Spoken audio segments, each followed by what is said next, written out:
Assalamualaikum Sobat Penyejuk Hati ID. Logika semua ini kehendak Allah dan kisah ulama Mu'tazilah yang menikahi gadis cantik. Ulama Mu'tazilah berpendapat bahwa maksiat bukan kehendak Allah. Mereka berkata, jika maksiat itu kehendak Allah, maka berarti Allah itu dolim karena menyiksa sesuatu kehendaknya sendiri. Lalu ulama ahli sunnah menjawab, kalau maksiat itu tidak kehendak Allah dan terjadi banyak di alam raya ini, berarti di alam raya ini banyak terjadi hal yang di luar kendali Allah. Kalau begitu Allah jadi raja itu tidak sempurna, karena yang terjadi di alam raya ini di luar kendali. Lagi pula maksiat lebih banyak ketimbang taat, berarti setan skornya lebih baik karena menang terus. Lalu Gus Bah memaparkan hal seperti itu tidak usah ditanyakan. Dawuh Imam Ghazali di bab qadha dan qadar, yang penting kamu pokoknya benci zina, benci copet, benci maling. Memang Allah menyuruh kita untuk membenci maksiat, tapi kamu tidak usah komentar kalau itu tidak kehendak Allah. Gus Bah lalu memberikan analogi dan memberikan contoh. Seumpama kita bikin sumur atau tempat mandi, tentunya kita juga bikin parit pembuangan airnya. Apa Anda bilang sama anak kamu, "Cong, itu parit yang bikin saya, kamu tidur di situ, tidak apa-apa"? Kamu sarap tidak kalau bilang begitu, tegas Gus Bah. Tetap kamu akan bilang, jangan dekat-dekat parit itu karena najis. Nah, dengan contoh seperti itu, setidaknya Anda paham secara analogi seperti itu. Maksiat kehendak Allah, tapi Allah berhak mengatur dunia. Jangan dekat-dekat maksiat. Gus Bah memberikan contoh lagi, kali ini kisah Imam Zamahzari.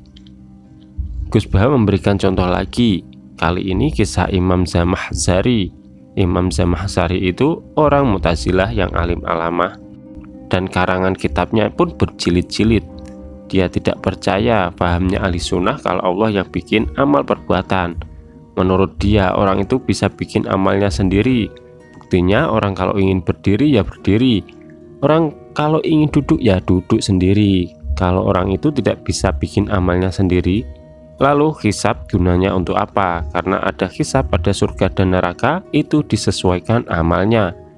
Tidak Allah, karena Allah yang bikin, nanti bagaimana?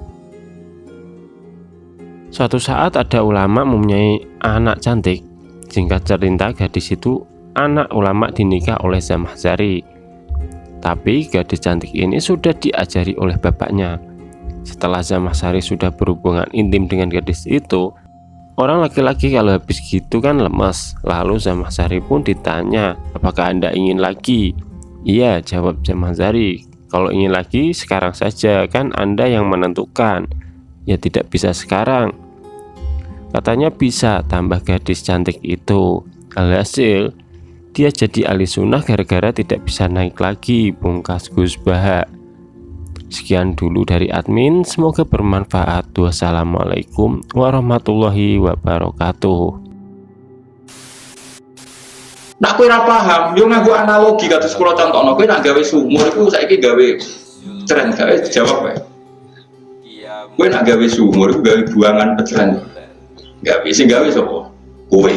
Terus kowe darani mandani anak emcung peceran berhubung sing gawe aku ya kowe turun ning kono ora apa-apa, kowe sarap ta ora mrene. Enggak jawab ae ben sitok-sitok ben tok tempat. Harap kan tetep kan ngomong mojone. Para peceran najis. Apa terus bapak peceran gaweanmu terus gak apa-apa cung ning peceran iku ya gaweane bapak. Lah ya paling gak kowe paham secara analogi ngono. Maksiat ya kersane Allah, tapi Allah berhak ngatur dunya, aja parek-parek. Masih paham?